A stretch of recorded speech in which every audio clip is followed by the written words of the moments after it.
welcome to the beautiful Arbor Ridge. Thanks for having us again, but we'll get to that again. I'm going to just start by going around the room and introducing ourselves.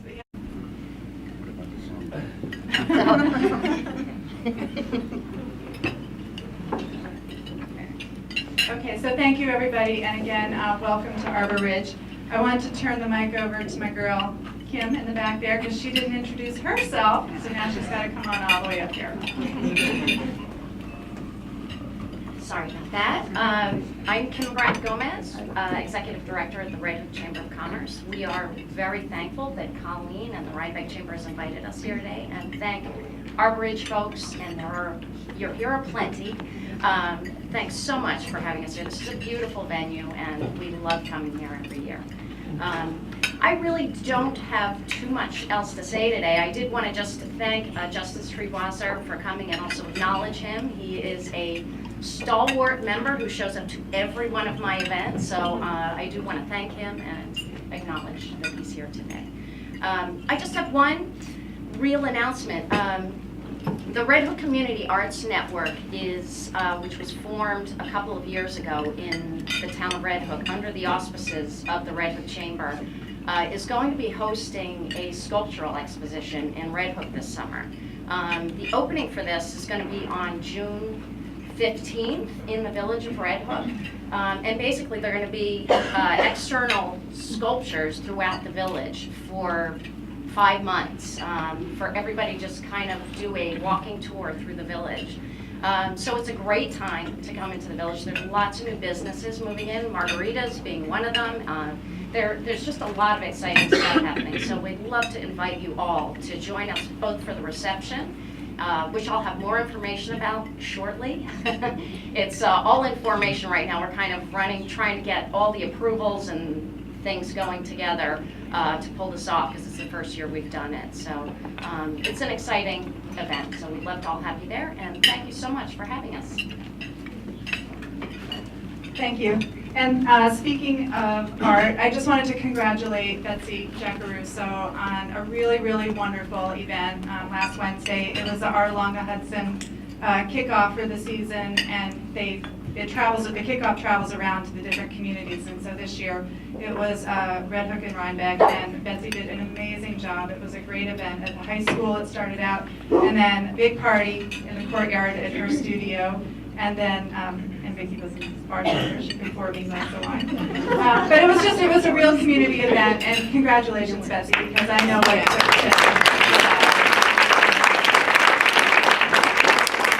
We just have a couple events coming up. We have a ribbon cutting on Friday at 4 p.m. at the Art Bar. They're opening their patio, so that's going to be a really nice event. So I hope we'll see some of you there to kick off the Memorial Day weekend. And then our June business after hours will be Thursday the 13th in the courtyard with all the businesses there. And the bonus there is that our Young Entrepreneurs Academy students are going to be doing a trade show. So I hope you'll come see the businesses that they've come up with. It's been a really great year. And then to get you excited for next year when we start a new crop of students. So I hope you'll attend that. At this time, I'd like to welcome Karen Zobel, the administrator here at the community at Brookmead.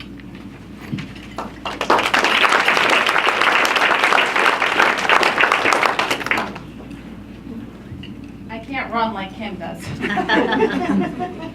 I want to say good morning and welcome everybody. We're so happy to be able to host and have you come. It's great to see some old faces and some new faces. So I want to thank you all for coming today. We would love to show you some more of Arbor Ridge and our community. And Eileen Keefe, you want to wave, Eileen? I'm sorry, bad time. Mouthful. Sorry about that, but it is a breakfast, so it's expected. We'd be more than happy, and we would love to show you some of our apartments that we have available. The community of Brookmead is home to Arbor Ridge, our independent living, as well as the terraces, our assisted living, which is right over the hill. I think some of you went there by mistake this morning. And our nursing home and rehabilitation center, the Baptist home. We are more than happy to show you any of these areas. Some of you have family here, some of you have already toured here, some of you have been touched one way or another by the services that we provide. So we would love, if you're new to us and would like a tour, please let us know. We are doing a drawing also. It's a coffee basket. I figured it's needed for the morning. Some of us are not morning people, even though you all look wonderful. So we do have a coffee basket to raffle, so please make sure you put your card back there. I want to thank our staff who helped put this together. Where's our executive chef? He always knows I'm going to do this, and he's shy, and he runs away. But our executive chef, Eric Stritt, a graduate of the culinary, who creates our menu here for Arbor Ridge and Terraces, put together today's breakfast. So I want to thank him and his staff. And the muffins and the pastries in the back there are from Cranberries from Hyde Park. So please stop by and let them know you had a wonderful muffin or a piece from their shop. They woke up this morning at 3 o'clock to bake them, he said. And they bake on site, and I didn't know that. Anyway, I wanted to welcome you all again, and thank you very much for being here. Thank you.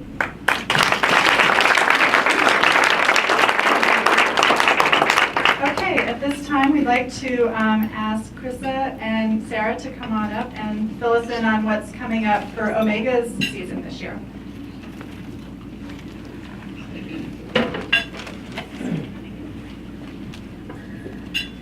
Good morning. As I said before, my name is Krista Policino, and I am Public Relations Manager at Omega Institute.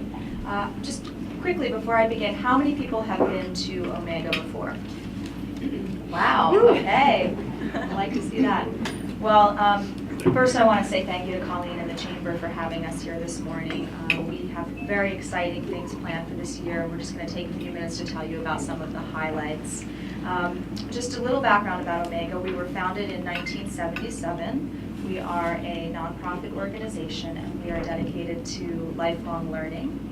And every year we offer about 345 to 350 programs on our Rhinebeck campus, which is open annually between April and October, during which time we see upwards of 20,000 people come through our doors. So we're a big economic driver in the Hudson Valley. We support about 300 local businesses. All of our food that's served on campus comes from about 10 local farms. We have a very strong commitment to sustainability. You may have heard or visited the Omega Center for Sustainable Living. It's one of the greenest buildings in the world, and really put us on a national platform in terms of environmental stewardship. It's a natural water reclamation facility, so all of our campus gray water, whether it goes down the sink in the kitchen or a toilet in the guest cabin, all of our water on campus, up to 5 million gallons a year, is cleaned, purified, and recycled using zero chemicals and zero net energy. So that's been a very exciting project for us, and that building is actually open year-round, and we have tours every Wednesday and Saturday. They're free and open to the public. They're at 1 o'clock. And we also do custom tours for students, policymakers, architects, developers. So if you're interested in that, please check it out on our website. So I just wanted to mention a couple of things, and then I'll get into some of the programs for the year. We are trying something new. We've taken a little bit of a business risk this year, and we are offering for the first time ever tiered pricing.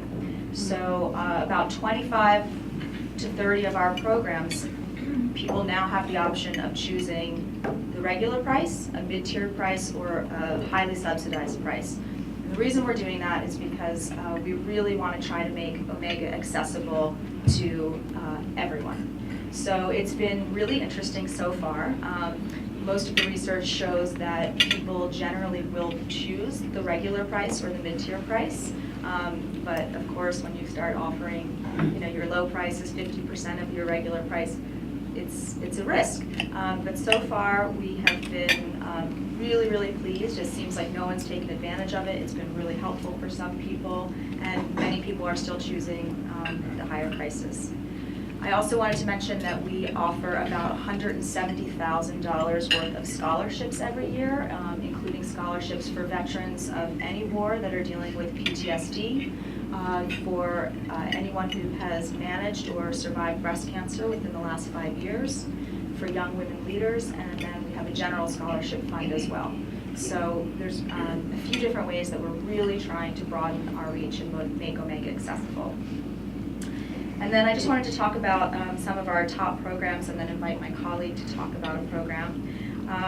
This year we have reimagined our annual Arts Week. I don't know if anyone's ever been to Arts Week, but it's a program that we've been running for nearly 20 years. Next year will be the 20-year anniversary. And it's a week where the entire campus, typically on campus, people come for either a weekend or a week-long workshop. And we have upwards of 10 workshops going on at a time. But during Arts Week, the entire campus is dedicated to art. So we have both accomplished artists and budding artists, and those who haven't dabbled in art since childhood coming to the campus for a week of creativity. We offer workshops in music, in comedy, in painting, photography, a whole host of really exciting things going on. But this year, we decided we wanted to up our game, right? So we're always looking at how to improve the program and looking at the feedback of our guests. And we actually started working with a local advisory council. We enlisted people from the Sinterklaas and from Bindlestiff Family Circus, and also Leela Peg from Winter Sun, Summer Moon in Rhinebeck. And we had a local advisory council that helped us to really reimagine the week. And the main shift is that people used to sign up for one workshop and stick with that the whole time. And this year we're giving them the opportunity to do that in the morning session, but then in the afternoon to be to create more of a community. Everybody's going to come out of their workshops and work together with all of the teachers in the workshops to create collaborative art projects. And those art projects are being donated to Berkshire Farm Center, which is a leading nonprofit welfare agency for children. And the art will go to beautify their home, and it's really exciting. So we're excited about that. We even have the flying trapeze, and it's going to be an exciting time. That's July 7th to the 12th. Then, how many people in the room are parents? Okay, a lot of you, so you'll be interested in this. In August, 2nd to the 4th, it's a weekend conference. We have a parenting conference. We're bringing together some of the leading developmental psychologists and attachment parenting experts. And basically, as parents, you know, social media has really changed the landscape of parenting, where it used to be that maybe your child was influenced by a couple kids on the corner. Now there are millions of people that can access and influence them. So this conference is going to look specifically at parenting in a digital age and how the landscape has changed and how you can continue to have that strong and healthy relationship with your child all the way, you know, from the time that they start getting engaged with this stuff until they leave home. So that's going to be a really wonderful conference. We're bringing Gordon Neufeld and Susan Kane, who are both top experts in this. And like I said, that's August 2nd to the 4th. Then later in August, we have a Mindfulness and Education Conference. That's geared towards educators for grades K through 12. And basically, research is showing that mindfulness practice, presence, awareness, breath is great for attention deficit disorder, depression, anxiety, hostility in children. And the research is really overwhelming at how beneficial this could be in our public school system. And it's starting to trickle in. So we're bringing Dr. Dan Siegel from UCLA School of Medicine, and Daniel Goleman, who's an emotional intelligence expert, along with about 6 or 7 other leaders in the field of mindfulness, to help educators learn how to bring these practices into their classroom so that hopefully more children can feel the benefit of mindfulness and not have to turn to medications. Then also that same weekend in August, the 16th to the 18th, we have a conference. It's in its 3rd year. It's called Living Well with Cancer. How many people either have had cancer or know someone that's had it? Everybody, right? It's so prevalent in our society, and it's often looked at as, you know, just you get diagnosed, or someone you love and care about is diagnosed, and you feel like, oh, this is a death sentence. But what we're finding is that actually it can be a great wake-up call. And for a lot of people, you know, eventually they get to the other side of cancer and they say it was the best thing that ever happened to me because I valued my life more. I made a bucket list. I re-engaged. So this conference is along the spirit of how do you live well with cancer? How do you have, you know, the most full and complete life? How do you navigate all the treatment options from conventional to alternative? And how do those who are supporting people with cancer cope? So that's going to be a wonderful event. Like I said, it's in its 3rd year. It's been doing very well. Then coming up in September, we have our Women in Power retreat. This is part of a series. Every year we alternate a really big conference called the Women in Power Conference with the Women in Power Retreat, which is still large but smaller. And the conference is really, which was last year, is really a more of an activist kind of conference. It's more about what can you do in the world, how do you make a difference. The Women in Power Retreat is a little bit more about going internal, doing that deep inner work. How do I show up and be the best that I can be? What do I need to nurture myself so that I can go back out into the world and give it my best? So that is September 20th to the 22nd, and the headliner for that conference is Brené Brown. I don't know if you're familiar with her, but she has probably the most viewed TED Talk of all time, or she's in the top 5. She's done a lot of work on deep research on understanding shame and vulnerability and all these parts of ourselves that we typically hide, but that actually connect us and bind us with other people. So very fascinating work. And then in October, we have our annual environmental conference, which is titled Where We Go From Here this year. That's October 4th to the 6th. And we're bringing together probably 15 to 20 leading economists, environmentalists, philanthropists, designers, architects, and that's being headlined by Bill Clinton. So we're super excited that he's coming. He'll be our Friday night keynote. And then the last program I want to talk about before I turn it over to Sarah is Veterans Trauma and Treatment. And that's a conference in October at the end of the month, October 18th to the 20th. And basically, I don't know if you've been following what's happening with veterans in the news. I know some of you are very familiar with it, but suicide rates are at an all-time high. There's just really a lack of support for veterans. Not to say that many people aren't trying, but really there's so many ways that complementary medicine can support alternative, or complementary and alternative medicine can support traditional medicine and talk therapy and the things that are typically being used. And the military is exploring these options as well, but you know, Omega is very committed to veterans, so we're trying to figure out how do we get more treatment options to more veterans faster because they need it immediately.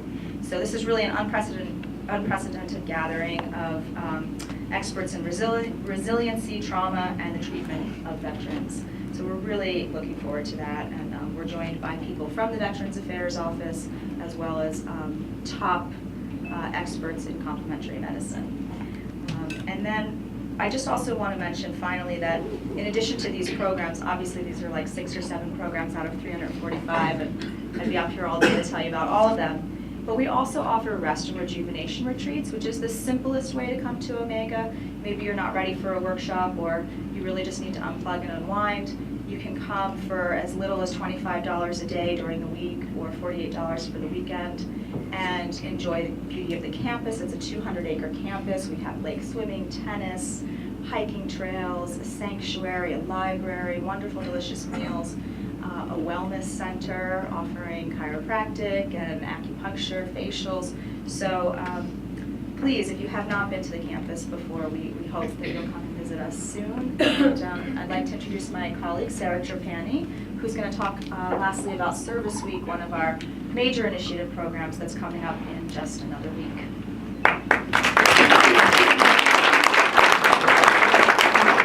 Hi everyone, thanks again for having us here at the breakfast, and nice to see everyone. Before I talk about Service Week, I want to mention another scholarship opportunity that we have for the Mindfulness and Education Conference that Krista mentioned.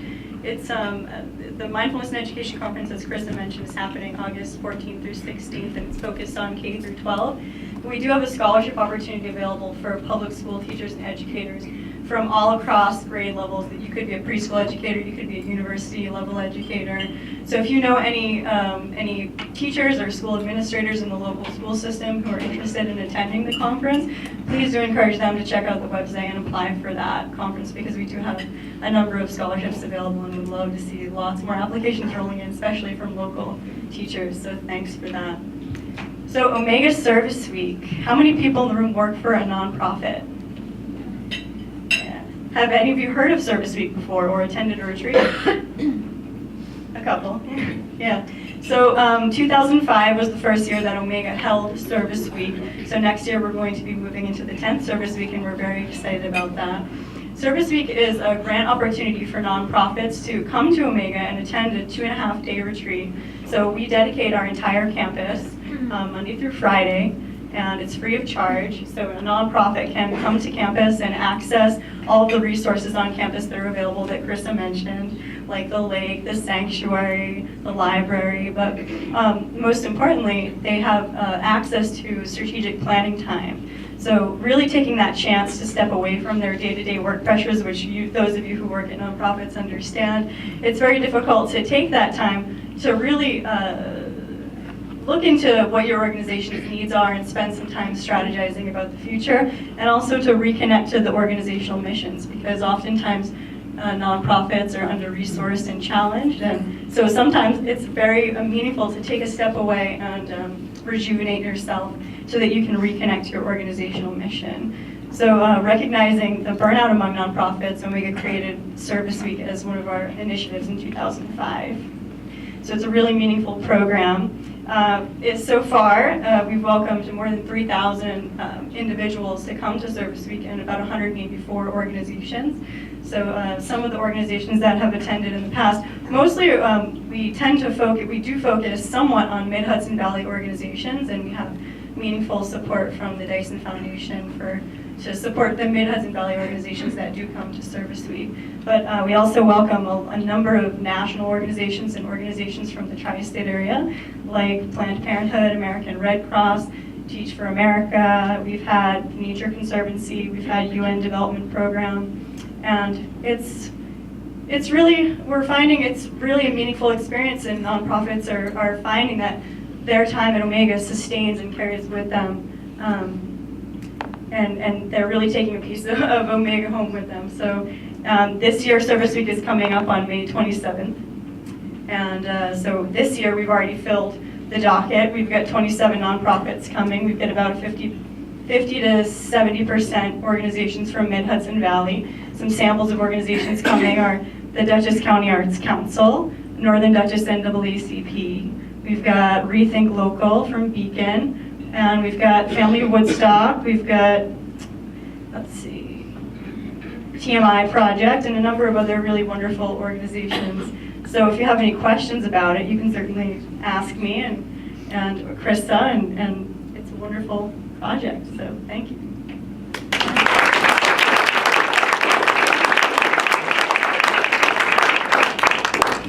Thanks, thank you both. There is a wealth of things to take advantage of at Omega, so thank you for filling us in on that. I appreciate I it. just want to mention that we have our catalogs outside, so please feel free to take one with you. It'll show the full roster of what we're offering this year. And there's some on the table, but we have plenty, so if you want to take some for your friends, family, we have plenty here. I'd like to ask Vicki Hack, our immediate past president, to come up, because I can't just quite let her go yet. So I know you're thinking, oh, I thought we got rid of her. So, almost. For those of you who were not at our May business after hours, which was sponsored and hosted by Winter Sun Summer Moon, we had a few board member changes. Sean Kemp is now our president, and unfortunately wasn't able to attend today. And we did say goodbye and thank you to James Chapman of the Rhinecliff. And we welcome Janet Trubiano from Trubiano Uniform Company.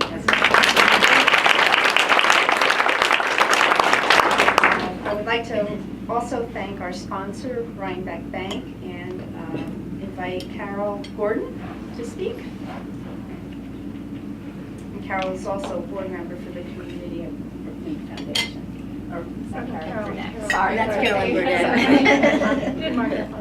Nice person to be confused with. Good morning, everyone. I just want to quickly say it's a pleasure to be here. It's the first time I have been in this facility. It is absolutely beautiful. Rhinebeck Bank is very proud to be an important fabric of this community for over 152 years. We offer all sorts of services for you, and most recently we are offering insurance and investment services. So anything that you need, hopefully we can supply you with, except for senior housing. And I don't know if any of you have visited the art gallery in our Rhinebeck branch, but Betsy and several other people have certainly displayed there. We're always very proud of our local artists to be displayed there. And also with the my fellow colleagues from Rhinebeck just raise their hands one more time. And so if you need anything, they are always there to serve you. We have a wonderful group of employees. And again, thank you for this event this morning.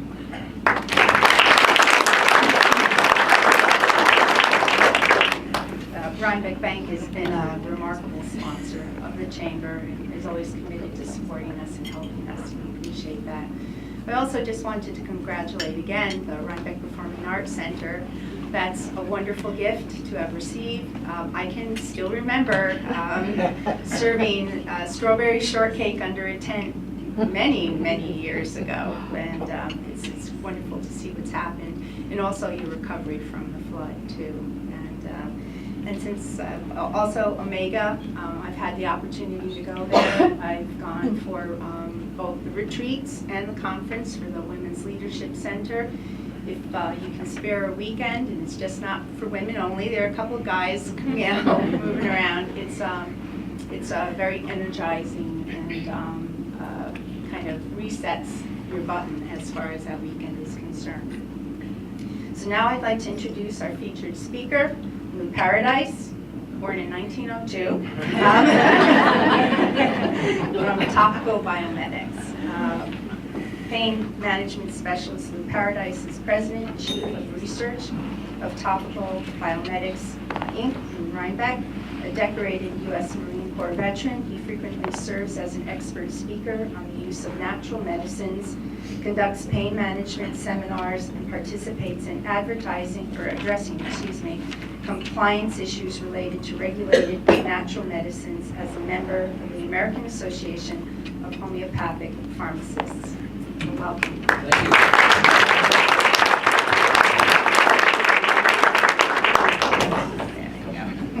Since I was born in 1902, I forgot all about the stuff that I do out here. Oh my goodness gracious. Well, good morning. Good morning. And I must say, if you have the privilege of getting a gift certificate by the beautiful folks that are police at Red Hook, gift certificate. You get what I'm talking about, right?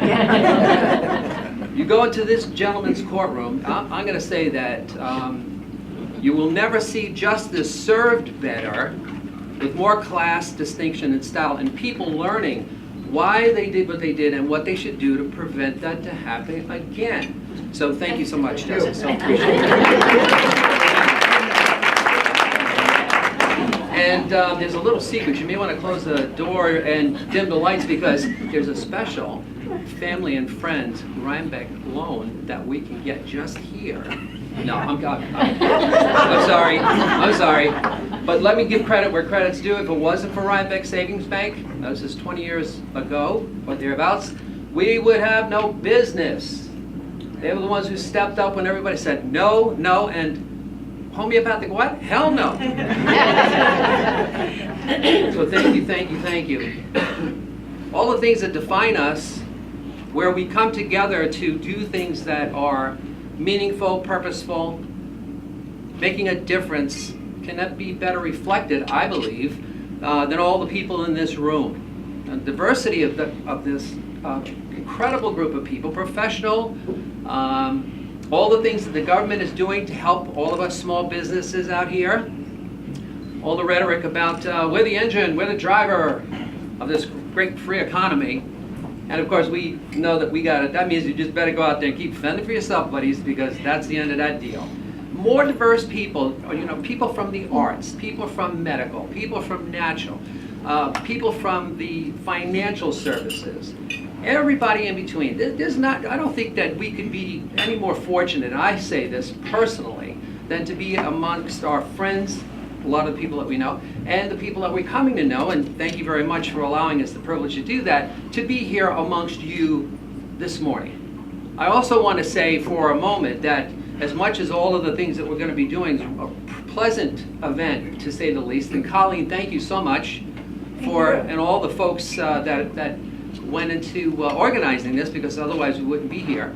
To take a moment to, and I'm sure it's going to be more than a moment for all of you to remember that although Moore, Oklahoma is a little bit away from Rhinebeck and Red Hook, New York, when you talk about when you think you have problems, and not to suggest that we don't have them, and not to suggest that they aren't real and they are sometimes confounding to us.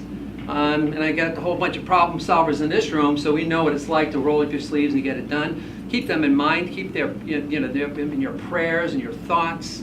And the same with our veterans. I can't thank our friends at Omega. You see that, hey, look, if you've never visited Omega, just taking a look at those two beautiful faces right there, that's a reason to go over there and say hey to Sarah and to Krista. And our veterans, Memorial Day's coming.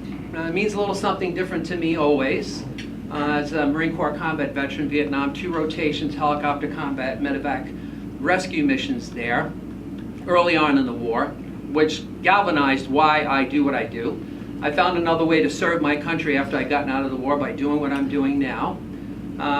We have a lot of opportunity to be grateful to people who really make our freedom possible. And of course, that's every one of us. But we do have a very significant problem that exists in our country that undermines the very fabric of our country. We are 5% of the population of the entire world, taking 80% of the opiate and narcotic prescription painkillers. If that isn't shocking enough, and this is something that is a very diligent thing that we work at Topical Biomedics, I'll give you a little, kind of a short story about that. Then what about the fact that in 2009, everybody's heard years ago, I think it was probably 10 years ago, when we first became aware of children born addicted to crack and cocaine. I don't think there's a solitary person on the world, no matter what some folks may think about how a person got addicted, that wanted to get addicted. I mean, there's just nobody who's ever wanted to have that happen. Imagine now, flip that 10 or so years into 2009 when the first reports came out, that now abuse of prescription pain medicine has eclipsed all the legal drugs combined. And if that's not enough, that in 2009, and we do a lot in pediatric cancer care and talking to docs about what we can do to reverse these issues. In 2009 in U.S. News and World Report, you can look this up, that infants being addicted were addicted to the mom taking painkillers, which had no intention of addicting their babies, and the price to treat the addiction for infants was $720 million. And what did they use to wean these little babies off of the addiction? Methadone. So if we don't put our foot down, and this is a new battle, this is a new war we must win. The very nature of the fabric of our whole society is being undermined by the nature of what's happening with this kind of problem. This isn't something that's going to go away anytime soon. And one of the most essential things that happens is I have never met a medical doctor who didn't go to medical school to come out and help people. If a doctor is trained in all of the training they need to go through, 4, 5, 8, 6 years, 8 years, 10 years, whatever their specialty may be, they are trained impeccably in many of the things that are essentially important to all of us. When it comes to emergency care and crisis care, there's not a better system on the planet Earth for that. When it comes to prevention, pain management, we know this is a place where we haven't done the job that everybody, including every nurse, every doctor, every PT, everybody involved in every part of the universe that we live in, doesn't want something better. And we can't allow addiction, and we can't allow this continuation of this to define who we are.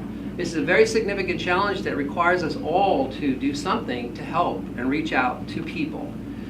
Give you a sense of Topical Biomedics and Topricin. We have the good fortune, I invented this product because of the injuries I suffered as a result of the demands of being a helicopter crew chief. Medevac missions, rescue missions, combat missions today in the modern way of looking at combat are done by 3 different organizations. Back then in Vietnam, we did them all. When we were told after we got to Vietnam, and we knew this pretty much clear, by our people, our commanding officer and a bunch of folks who told us after the fact, we were invited to this beautiful, very lovely place in the woods, and they said, you have, the life expectancy of a combat crew, helicopter combat crew, is 5 minutes. And of course, all of us young Marines, understanding the gravity of what that meant, at 18, 19, and 20 years old, said, are you saying 5 whole minutes? Because we're not going to die. We had just refused. Our company commander had the courage of his convictions to say to us, look, as combat people, we understand what to do in that circumstance, and we're going to need to do that job, and it's going to be dangerous. But here's the more dangerous job that we're going to have, and it's going to be what we're going to do. This country's had enough of military things happening. I'm talking about 1964, when we had a chance to take the thing by the horns and realize where the mistakes were, do something about it, and be done with what was going on there. And we're going to show the Vietnamese people, the Laotian people, and Cambodian people, because we're going to be spending time in and out of their countries, what Americans are like. If you need to get down to the combat part of it, you're instantaneously going to be there because you're Marines. But the Marine Corps role here for us in our squadron is this is what we're going to do. We learned such amazing things from the beautiful indigenous people of that area that first of all, we went there with the idea of helping them. So we didn't go there with the idea of murdering somebody else's countrymen or being in a combat situation. We had no choice. You know, it's kind of weird when you think about war, right? I may have a lot of reason to be aggravated with people in my own family, especially an Italian family that can't help themselves. You know what I'm saying? It's like, here, we have, the glasses are here, right? And everything is cool. And somebody in the house, if you move the glasses like that, they are so jacked to think, well, oh my God almighty, what did I do? I have more reason to be maybe aggravated with my neighbor who put up this ugly fence between the property line and insisted that it looked good to him.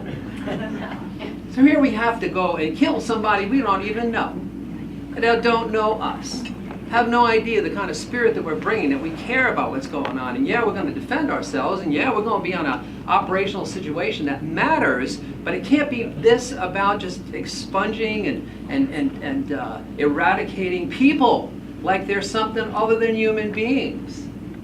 So everything to me that's always been the most core essence of what it is that we do and why Topical Biomedics, this little tiny company in Rhinebeck, New York, and we're very, very honored and humbled to be a company amongst the incredible companies and people here in our region.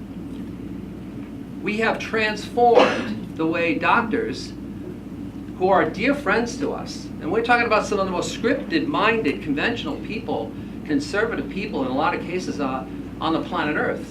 Doctors from the Hospital for Special Surgery, doctors from Beth Israel. In fact, after this, I've got to go down to Beth Israel and have my chat with my doctors down there, who at the time, back in 1994, when we first started to do what we do,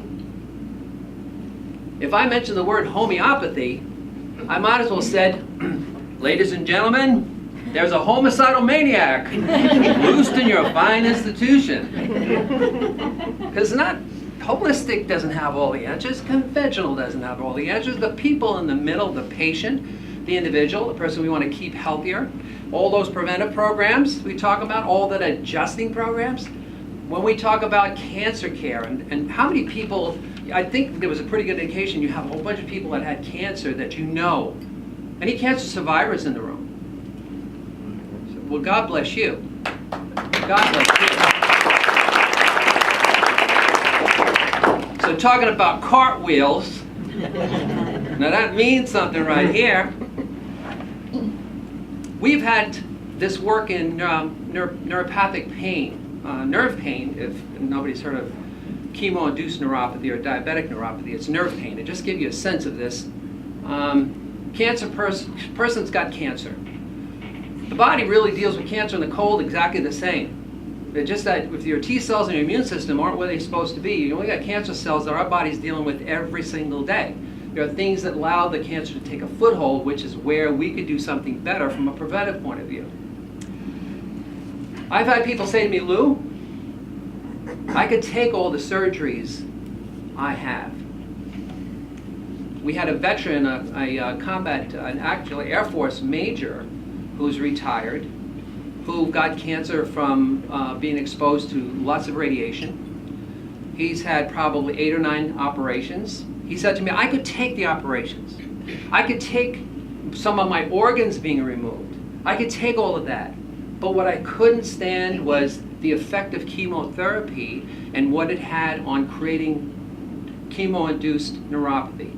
Just so you know, it's like your feet and your hands are on fire.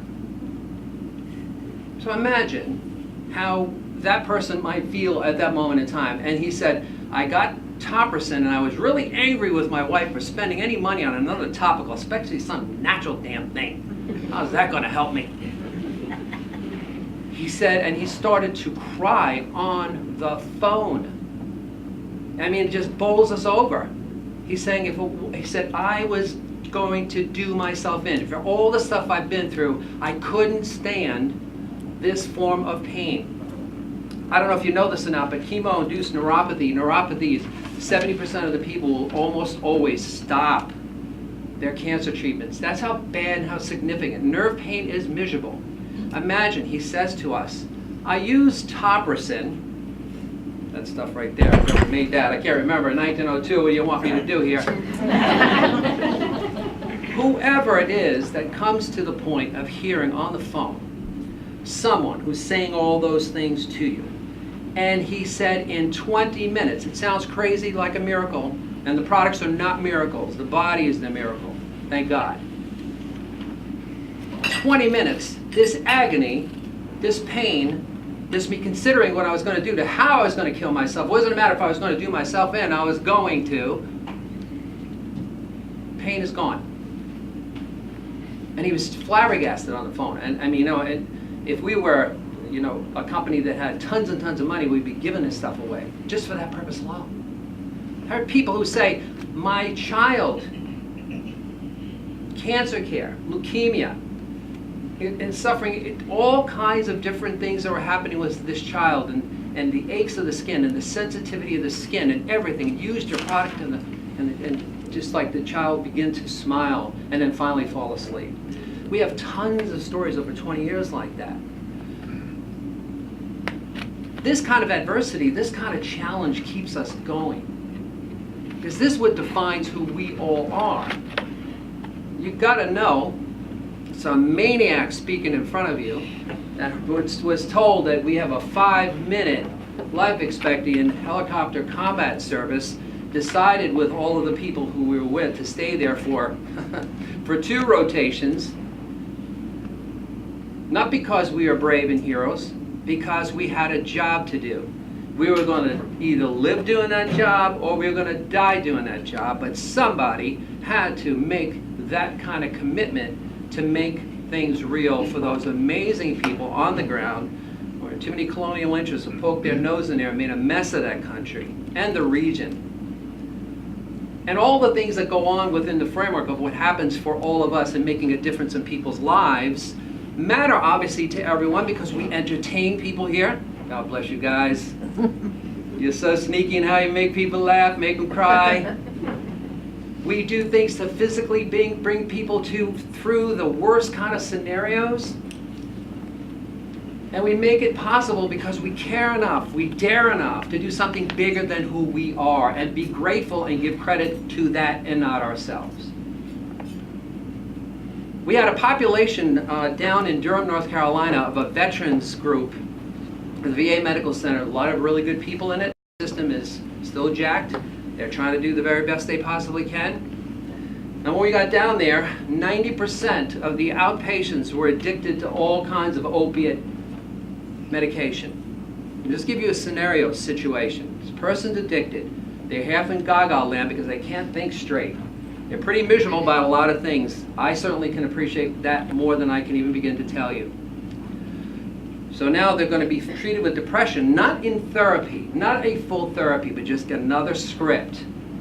And we give them something like Cymbalta or Lyrica or Neurontin. If anybody's familiar with any of those drugs, there is place for pharmaceuticals, but not the way they used in the United States of America.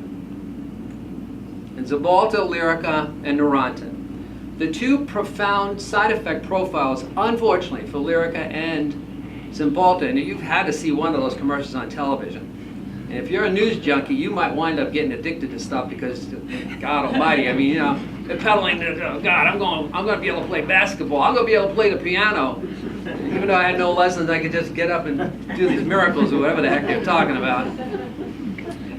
The increased risk and thoughts of suicide. How many veterans are committing suicide? How many people are committing suicide? Is that to suggest that pharmaceuticals are not good? Of course not. But when we look at what we could do to possibly help the cause, the realities, the intersocial realities, talking about a social vacuum where we don't know what we don't know, knowledge is not power in itself by itself. It's only powerful when it's really good information, good consensus, best of the best information, even if it's just at the time, that's applied to something. That is very powerful. So imagine how humbling it is for us, how humbling it is for me, that 80% of that outpatient group in Durham were completely off all their opiate and narcotic addictive pain medications. I mean, it was like getting calls from the family. People were re-engaging in life. And we got to give our people a chance to get a foothold. People don't need handouts. They need a foothold. They need somebody on their side. They need somebody to figure out the core essence of where do you start. Pain is not a simple thing. And it's you know, the population we have now is more increased all over. Now, if we don't stop what we're doing, what's going to happen to our nation? I mean, if people are going to wind up in a situation where we keep over-medicating like this, and we have everybody, did everybody see that little cartoon movie a couple years ago, WALL-E? Anybody ever see that one? You know what I'm talking about? You got to see it. If you haven't seen WALL-E, that's where people in the world are headed if we keep doing what we're doing. You know, if everybody's on kidney dialysis, is that a sustainable healthcare model? Now, if somebody broke into your house and stole your favorite peanut butter, you can even get up to say, hey, stop doing that, let alone fight somebody. And Al-Qaeda and Taliban and all these people that are out there, those are threats. That's the real threat. And what are we doing to help ourselves? Well, the reason why these become so insurmountable, at least in our own minds, is because they're so gigantic. But you have to start somewhere. And bringing that down to the point of every single person in this room sacrificed a whole bunch of things, went through all. I know none of you have had trials and tribulations in the family, no problems with the kids. If you're an employer, no problems with your employees, no stress, right?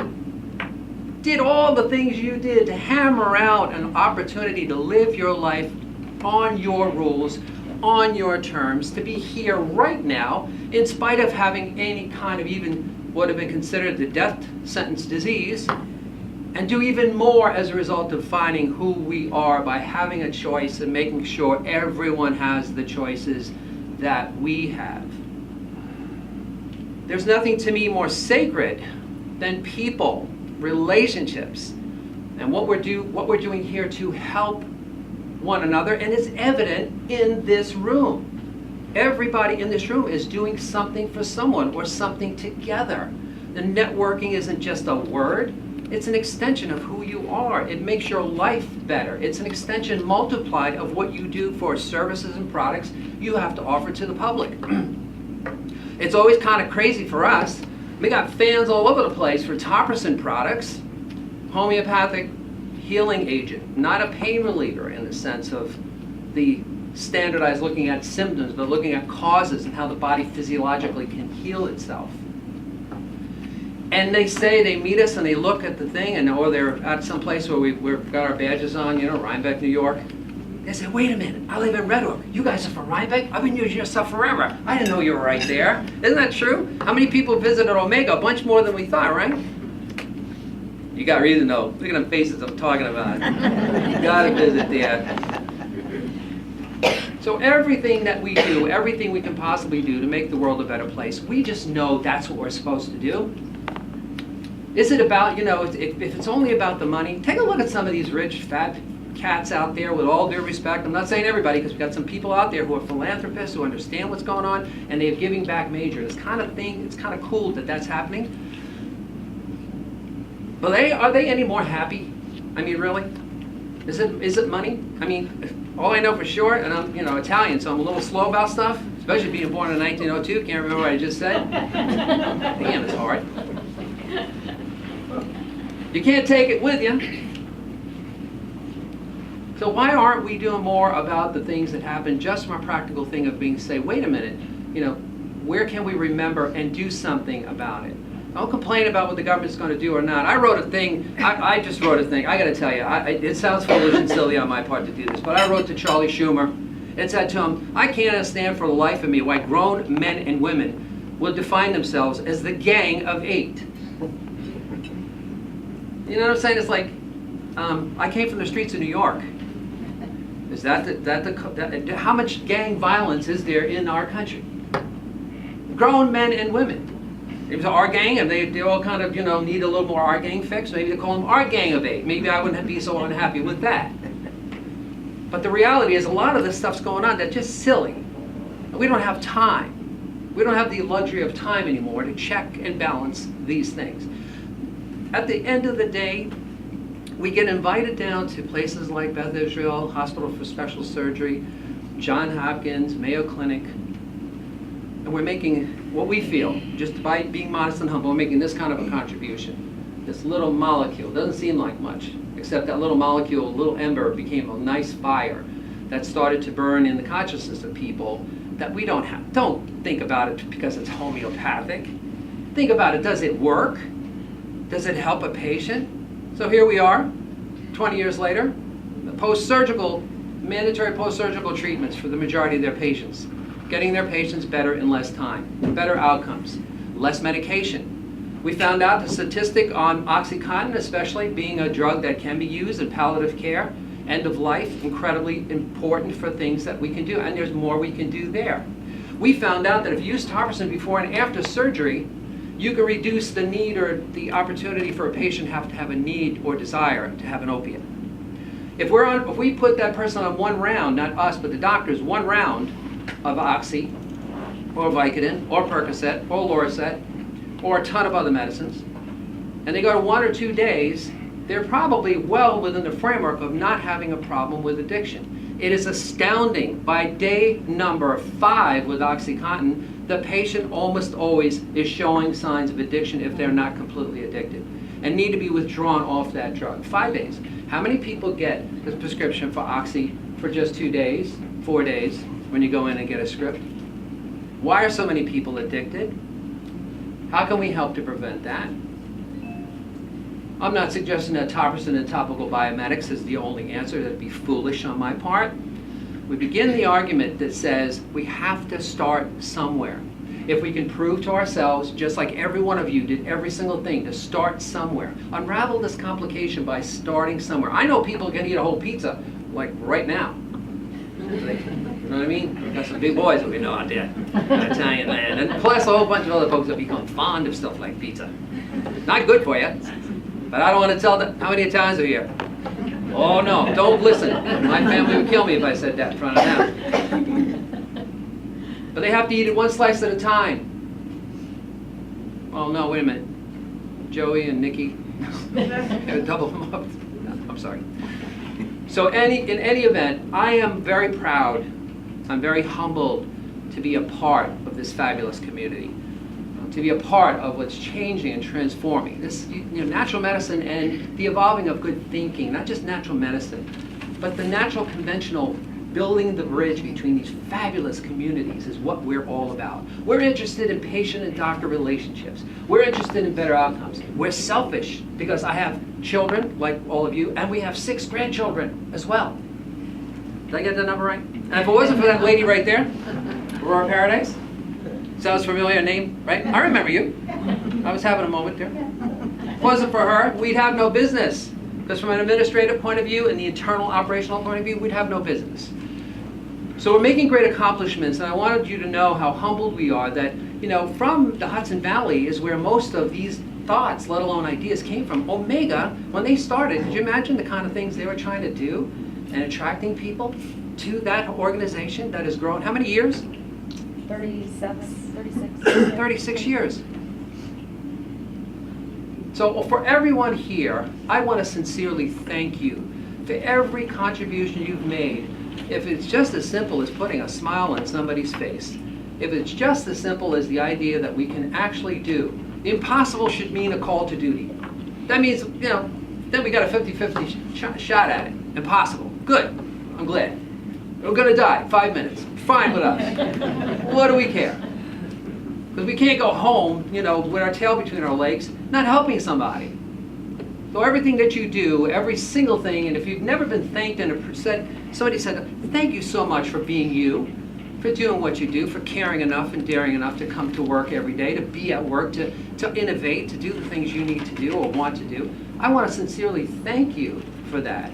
And thank you for allowing me this moment of time. Colleen, thank you, dear, to be up here to kind of give you a little breakdown of what we're doing and how important it is for us to represent our phenomenal communities of the Hudson Valley in the way we think is representative of the honor and decency and class and character that comes from people that live here. We live in a place that people want to come. Is that cool? I'm going to be driving in the city in just about an hour or so. I got a different driving style when I'm in the city than I do up here, and right? Just want to say it. And although I will say in front of our dear judge, keep it within the boundaries of the law. Arrest that man. But thank you sincerely.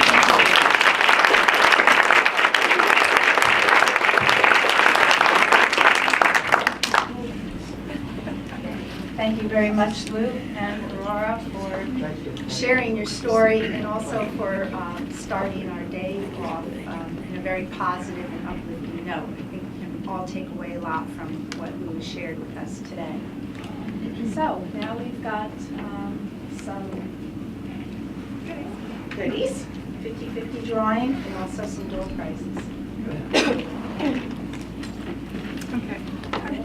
So just before we close, I really want to give a big thank you to Fred Cartier, who comes and films most of our meetings. He donates his time to us, and please let's give Fred a big round of applause. And thank you, Lou. I emailed Patty the other day, his PR lady, who I get their press releases and things like that, and to see the groups that they're touching and the people that they are touching and the lives that they are making a difference in. And I wrote back to Patty and I'm like, okay, this is getting really old. But it's so you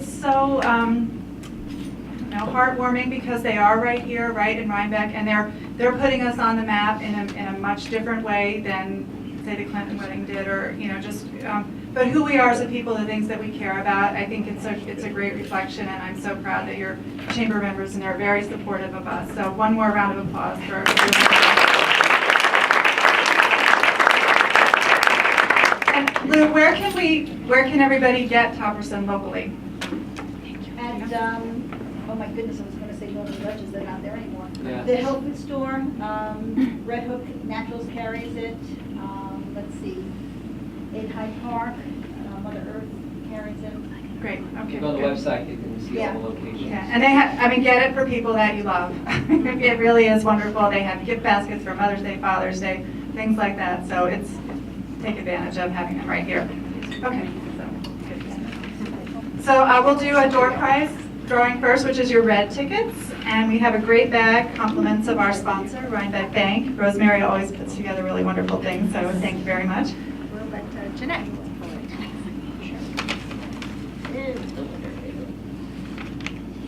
Thanks, you're gonna make me read it. Okay, 624119. All right.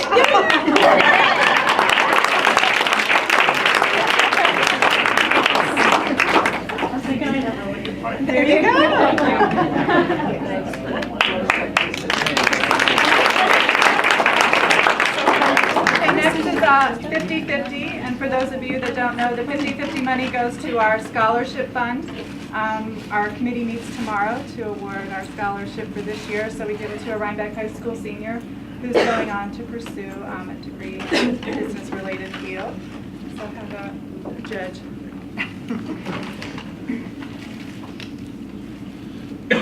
617494.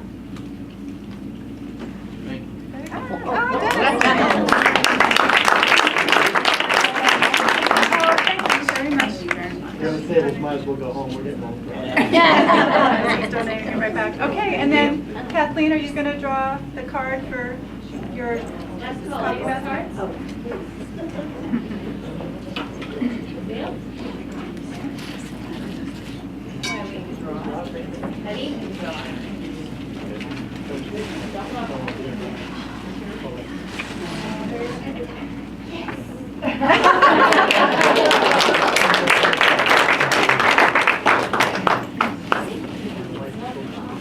Okay, everybody, thank you so much. I know we ran a little long this morning, but I think it was well worth it.